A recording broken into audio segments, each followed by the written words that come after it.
so they can max out their credit cards and spend the rest of their lives paying 18% interest on something that costs $12.50.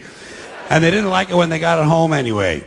Not too bright, folks. Not too fucking bright. I need to calm myself down to make this video, because this is one of the things I am most passionate about. We live in a society where everyone is okay with the fact that material things are presented as the only thing that will make us feel okay.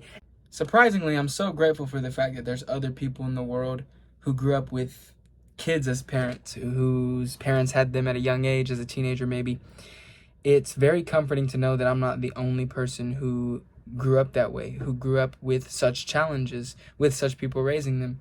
I love my parents to death with all my heart. Through being very young, my mother made a lot of mistakes raising me, as a mother does, especially when she's unexperienced in the world from the get-go. But right now, as we speak, my mother is in a shit ton of debt. As you can see, I'm doing these things on YouTube. Yeah, the plan, yada yada, get my mom a house, all that stuff. But I remember being in high school when my mom and stepdad bought a house. It was a home that they called theirs for the first time either of them had owned a home, so to speak. Little did I know there was a huge mortgage that came with this home, and they were literally insane for ever making the decision to buy the house in the first place. But that's neither here nor there. At that time in my life, around high school, my parents had nice vehicles. Like, my mom and stepdad has nice trucks. I had a roof over my house that we called our home. There was food on my plate. I went to school. Everything seemed fine. Everything seemed like it was okay. For the first time in my life, I wasn't visibly broke, is what it felt like. And then, all of a sudden, when everything seems good, when we get approved for all these things that my mom goes into debt for, all these things that make it seem like we have a fulfilled lifestyle, COVID hits and inflation goes through the roof, and now my mom and stepdad's debt is put so blatantly in their face that there's no hiding from it anymore. It was insane. It was an insane thing. This was a more familiar feeling, being visibly broke. It made me wonder, why did things ever look so smooth in the first place? Like, how did I convince myself that we were doing okay when in my whole life we never had? And none of the emotional things had healed. My mom wasn't better emotionally than before. So how in the world could I have imagined that things were going right? The material items made things feel temporarily okay, obviously until the point where the debt was so in their face they couldn't run from it anymore. So not only were the car and home literally facades to make us feel like we weren't suffering, the debt they caused made us suffer even harder. So this is what I want to talk about today. Just a quick little touch on the facade of fulfillment that currently drives our society. It's the new national pastime. Fuck baseball. It's consumption. The only true lasting American value that's left, buying things. Buying things. People spending money they don't have on things they don't need. Money they don't have on things they don't need. So they can max out their credit cards and spend the rest of their lives paying 18% interest on something that costs $12.50. And they didn't like it when they got it home anyway. Not too bright, folks. Not too fucking bright. As you heard it just said, our main pastime is consumption. I need to calm myself down to make this video, because this is one of the things I am most passionate about. We live in a society where everyone is okay with the fact that material things are presented as the only thing that will make us feel okay, and no one prioritizes our connection, no one prioritizes our flourishing, and we actually believe that the only way that we can flourish is if our material possessions are in order and aligned before we can ever do anything to make ourselves genuinely not only feel, but be okay. I'm shaking. This pisses me off so much. But I know God has a plan. And there's no reason for me to let it upset me. I don't want to give in to the enemy. The enemy wants me to be in a survival state. The enemy wants me to think, oh my God, everything's so fucked up, so I have to get as rich as I can now because I like being rich and other people are rich and I'm not. So I need to go get in this survival mind state where I feel like I have nothing and I'm not an abundant person already, and not attract the wealth that I genuinely deserve because I understand the law of attraction and things were supposed to come back to me as if I act as though I already have them. No, rather not come from the perspective of, oh, I don't have shit. Oh, I never had shit and I need to go work until I do get shit. Either side of this, if you soak in the fact that consumption is your king, or if you make it your enemy and try to fight against it. You're fucked either way. You're either complacent or stressed. There is no in between. If you let yourself believe that material is the only way you can be fulfilled. So we live in a society where regardless of side you're on, material is your only way of fulfillment. It is a false sense of fulfillment because everything in the material world is temporary and it's going to come from dust just as whence it came. So there is zero reason why you should be putting this above your spiritual fulfillment and the thing that connects us all, the thing we all have within, the thing that we all call God. You're putting these things over God. You're making them your God, and it causes all the suffering that your lineage has had to deal with since before you can remember, since the dawn of before time was even a concept. And some people's families worked hard enough to where it doesn't feel like they're struggling anymore. To where, yep, let's keep going to work. Let's keep serving the man. And maybe my family will feel like they didn't have to suffer like certain families did that are living in the projects that are broke as shit, that really don't have nothing. No. Okay, we have this house, we have this car, so everything can seem okay so these children don't go panicking when they realize how fucked up the world really is. So it was very hard for me to have to come to this realization and act on the right side of it. Bro, you know how often I just want to give up? This facade is so powerful. It would literally take a mass awakening to get people out of this mind state, to get people out of the mind state where the consumption is their God, where Satan is their daddy, where the only thing that keeps them fulfilled is the temporal satisfaction of the flesh. To convince people that everything they see in front of them is a lie is the hardest thing to do ever, because it's so much easier to fool someone than to convince them that they've been fooled. So what the fuck do we do? What do we do about the fact that everyone is convinced that the only fulfillment they're ever going to reach in life is these material shits? What do we do about the fact that Andrew Tate was the biggest media figure and he literally propelled on a lie by snapping children in a survival state, snapping young men into a survival state to make them buy his program and whatever program they think they needed to keep the machine running, to keep us as a machine, to keep people working harder and harder and harder and harder so that we can't be fulfilled truly, because you don't need any of this shit to drive fulfillment. Of course you need work. Of course you need work, but what are you working towards? Are you working to pay taxes? Are you working to stay in a facade, to stay in a loop that the man wants you in? Are you working to fight for nothing? What the hell are we supposed to do about this? I'm asking. It's a genuine question. If someone has an answer in the comments, let me know. You see, I have a bit of idea. I just trust and follow God, and it seems as though there's a divine plan at play, and my role is found within. So anytime I need to figure out what I need to do to contribute to the positive aspect of this right now, all I got to do is search within. All I got to do is ask the Most High. All I got to do is put the Most High first, and it seems as though results are happening. It seems as though people in my family are waking up. It seems as though friends around me are waking up. It seems as though I am ascending and arising to a higher level of consciousness that supersedes the need for any of the shit we just talked about that has kept us all bound to the suffering of this world since before we could even remember, since before we were born, because our lineage struggled with this shit. Our bloodline struggles with this shit. You have the downloads of the DNA of the people who struggled with this shit in the past. That's why you feel what I'm saying so hard. That's why it resonates with you. So we've addressed the issue at hand, that everyone's being lied to, and no one even fucking cares because they're too blind to notice, because they are convinced that the fulfillment that the government and the people in power want to give them is the real and only fulfillment that they need. By the way, it's not the government or the people, it's the entities that control the people. This really is a spiritual war. This really is a spiritual plane. It's God versus the devil. It's good versus evil. It's life versus death. And the people who are in power choose death because they want their own life to sustain, not yours, because they're snapped into a survival state to be convinced that we're not all connected, and the only way that their family can flourish or survive is by exploiting their fellow man, because they don't seek within, because they're afraid to seek within, because all the fucked up shit that they've done that they can't confront and they can't face because they're unconscious demons, just like the media figures that we have now to look up to have.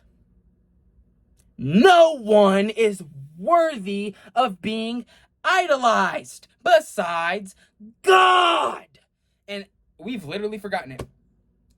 there's Christians today. Christianity is a fucking forgotten art form, and you can't convince me otherwise. Just because there's churches claiming to practice it doesn't mean those churches aren't subverted by the devilish force itself.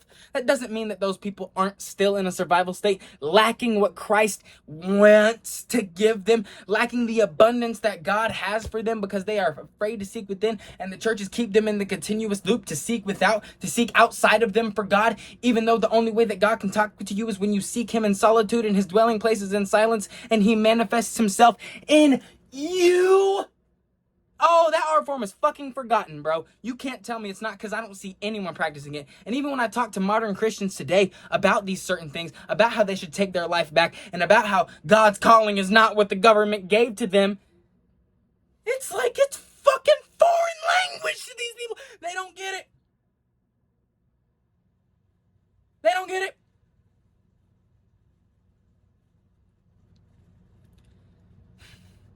So let me stop yapping. Okay, because there's a real problem here, and it's not going to get solved by me yelling about it. What do we do? The only practical advice that I can give is to pay attention to literally every move you make, because it is so important, and you're going to reap the rewards of every single seed that you plant and every single thing that you sow in this world. It's like so important to keep these processes into awareness, to keep your intention righteous, to keep your intention pure, to make sure that the actions that you choose come from that place of pure intention, because not only are you going to see the negative sides of that, everyone around you is, and it's all you're going to be able to focus on, because your life will literally be in darkness. So first of all, to get out of this trap, understand that there is light to this dark that you've been experiencing. First of all, you got to realize that what you're experiencing is dark. If you can't see past the fact that it's all a facade, and the fulfillment that people say will get you fulfilled is all a lie, and the only true fulfillment comes from a connection with the Most High, or rather comes from something that is within us. If you can't see that already, I hope I brought it into awareness. I hope you can take some consciousness and, well, awareness to see the fact that this is happening all around you, and it's been happening for years and years and years and years, cycles on cycles on cycles on cycles, that you transcend, that I transcend, because we have the power of God within us. But it's only when we submit to that godly power that it actually begins to work through us, and we can become fat in spirit and fulfilled. The Buddha wasn't even fucking fat. It was literally just a symbolism of how fat and rich he was in spirit. The only real fulfillment, not the facade of fulfillment like we just got done talking about.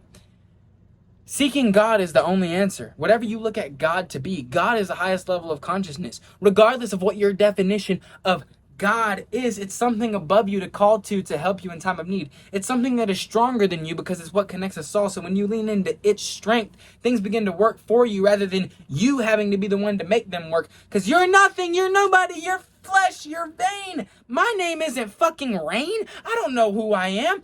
All I know is that it's way above and beyond this, because I've had experiences that were way above and beyond this. And the connection between me and my woman, between me and my mother, between me and my family, between me and my future children is way beyond just this.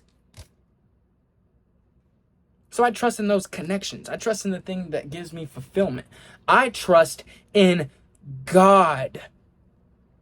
Because God supersedes this rat race, this hedonic treadmill that literally in observable reality doesn't come to an end. In observable physical reality, cycles are apparent, balance is apparent, and nature has laws that aren't superseded by anything else that is physical. If you're telling me that's all there is to life itself, fuck that. Get me out of here. That is sad. That is sorrowful. Life, death, life, death, life, death, and it never fucking stops. No. That's why everlasting life was ever even a thing in Christianity. That's why every single religion talks about this world being the fake one, and the world that we are going to being the real one, and the world that we come from being the real one. Not the one that you can see in front of you. Not the one that's lost in interpretation. Not the one where you feel like you can't even connect with your brother because y'all don't even know if y'all just saw the same thing. But when you feel the same thing. You can connect, and feeling is something that you can't see. Feeling is something that can barely even be perceived because it's something that we all experience and connects us. But the things that we know that we can perceive are usually the things that drive us apart, because we all have different lenses of interpretation, because we all been through and seen different shit in our lives. Most of us speak different fucking languages. How the fuck do you think we're going to interpret something the exact same if it's by the letter? No, it's not by the letter. It's by the spirit. It's by the spirit. Because when I make a certain sound vibration, you can feel the resonance of it. Back in the day, they didn't need religion. Back in the day, they didn't need any of this shit. They spoke in vowels. And if I said one particular sound, if I made one particular motion, the person next to me would resonate with what the fuck I just said or did. And we would be on the same page. And there wouldn't have to be all this complex, encrypted, encoded, double entendre, fucking compound word language to get us misconstrued and apart. To have a society where the people at the top are the ones educated on the loopholes and the double entendres in the language, and then the people who we bring in to be the slaves, workforce, and machinery to the grand agenda that we're trying to fulfill aren't educated and have to fucking maneuver their way through this encrypted language to even connect with each other. Do y'all see how fucked up it is at the fundamental root? Do you really see how much flourishing they're taking away from us? Can you really imagine how the people in power have had technology like ChatGPT way before ChatGPT was ever introduced to us? So there's literally an unconscious AI program governing our current personal sovereignty that's programmed for mass means of production, regardless of our human flourishing, that if we could just imagine for a second, if that program were to be for human flourishing, how much better of a place the world would be. But there's no way it could, because the people who are going to get access to such things first are the people who attempted to create control of their own in the world from the get-go, a false sense of control, because this is a temporal plane of flesh. So the technology that they spend their life trying to create obviously is not for a connection with God. And they've been using it against us for as long as we can remember. It goes so deep to the point where you go to a fucking big city and you go to a park. Anytime there's trees in a nice field, there's at least 5+ feet of poison ivy around those trees, just so your ass can't sleep under it. Because you could survive that way. You could flourish that way. There should be fucking strawberries under that tree. But there's not. We live in concrete jungles. There's poison ivy under that tree so they can push us into apartments and keep us in this loop of the facade of fulfillment to keep running the machine for whatever the fuck their grand agenda is. All I know is that it's not of God. So maybe take into some consideration what exactly you're contributing to in this moment right now when you decide what you focus on and what you give your attention to. Because whatever you give your attention to grows, and you can make certain things grow abundantly in not only your life but everyone's life around you if you just decide to pay attention to them with effort, consistency, and drumroll please, faith. Walk with it. You transcend all this English, man. It doesn't have to be you. It's not. You're a fucking child of God. You better start walking like it. Hold up. Why are we stepping like we not chosen? Oh, shit. I forgot. I have all this divine power within me that I just want to airbend and... Okay, look. Shit. I love my girlfriend.